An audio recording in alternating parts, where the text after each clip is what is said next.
आजकल के बच्चे बोलते हैं ना कि मैं ट्रॉमा से डील कर रहा हूँ या हीलिंग कर रहा हूँ या हील होने की तरफ आगे बढ़ रहा हूँ, तो आज के जनरेशन बोलते हैं आजकल के बच्चों को तो फट से ट्रॉमा हो जाता है, हमारे टाइम में तो कुछ भी नहीं था ऐसा, हम तो ठीक थे।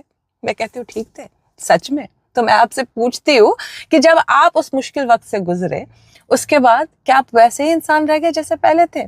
क्या आप उतना ही फ्रीली प्यार कर पाए दोबारा से? क्या आप उतने ही बड़े सपने देख पाए दोबारा से?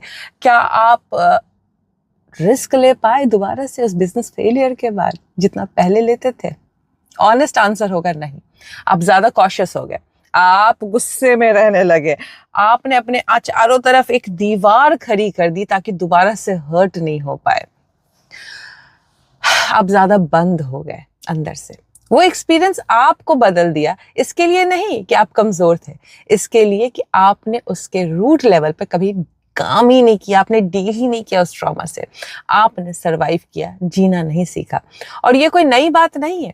शमानिक हीलिंग जो इस धरती पे सबसे पुरानी स्पिरिचुअल परंपरा है, उसमें हजारों साल पहले इस बात को समझाया गया था। उनके पास एक प्रैक्टिस थी जिसे कहते हैं सोल रिट्रीवल।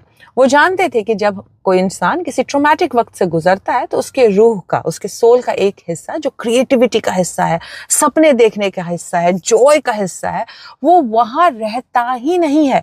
वो उससे अलग होकर दूर चला जाता है, टूट जाता है, वो इंसान सेम रहता नहीं है।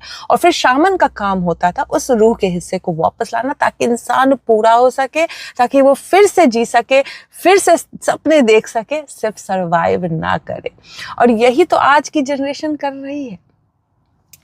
कभी माइटोकॉन्ड्रिया के बारे में सुना है? ये आपके हर एक सेल में होती है, ये आपके बॉडी की एनर्जी की फैक्ट्री है और ये सिर्फ आपको अपनी माँ से मिलती है, यानी माँ से बच्चों में जाती है माइटोकॉन्ड्रिया। जो फादर का माइटोकॉन्ड्रिया होता है फर्टिलाइजेशन के बाद डिस्ट्रॉय हो जाता है, तो सिर्फ जो माँ की माइटोकॉन्ड्रिया होती है वही एक जनरेशन से दूसरे जनरेशन जाती है।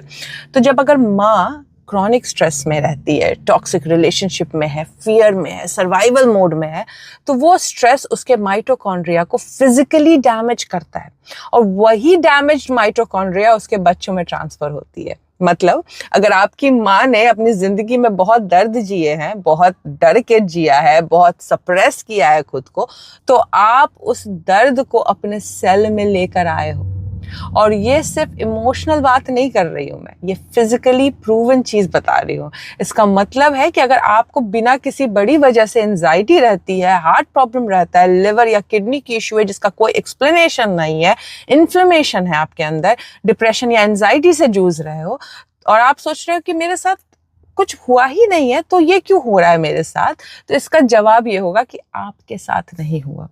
वो शायद आपकी माँ के साथ हो, नानी के साथ हो, या जनरेशन के पहली औरतों के डैमेज्ड माइटोकॉन्ड्रिया जो पास हो रहे हैं एक जनरेशन से दूसरे जनरेशन, और वो इंफॉर्मेशन आप तक भी पहुंच गई है। साइंस इसको एपिजेनेटिक कहता है। ट्रॉमा जीन्स को ऑन कर देती है और वो स्विच्ड ऑन जीन्स अगली जनरेशन तक जाती है और उसकी अगली जनरेशन तक और उसकी अगली जनरेशन तक। और यही बात शामन्स हजारों साल पहले जानते थे। उनकी हीलिंग सिर्फ इस जन्म के लिए नहीं होती थी, वो एंसेस्ट्रल हीलिंग करते थे। वो जानते थे कि जो दर्द हम महसूस कर रहे हैं वो शायद हमारा है ही नहीं, वो शायद हमारे पुरखों का दर्द हम लेके घूम रहे हैं। शायद आपकी माँ का एंगर इशू आप में आ गया है, शायद वो डर, बिना वजह का डर या सप्रेस्ड होके रहना आपकी पर्सनालिटी बन गई है, क्योंकि वो माँ भी अपनी पीढ़ियों से कैरी कर रही है जो आपके अंदर आ गई है। तो जो शामन्स थे वो सिर्फ इस जन्म की चीजें हील नहीं करते थे, वो पीढ़ियों की जो चीजें भी हील करने की कोशिश करते थे, ताकि वो जो इंसान सामने बैठा है वो जनरेशन का जो बोझ उठाए घूम रहा है वो बोझ को फेंके और अपने आप को हील करे।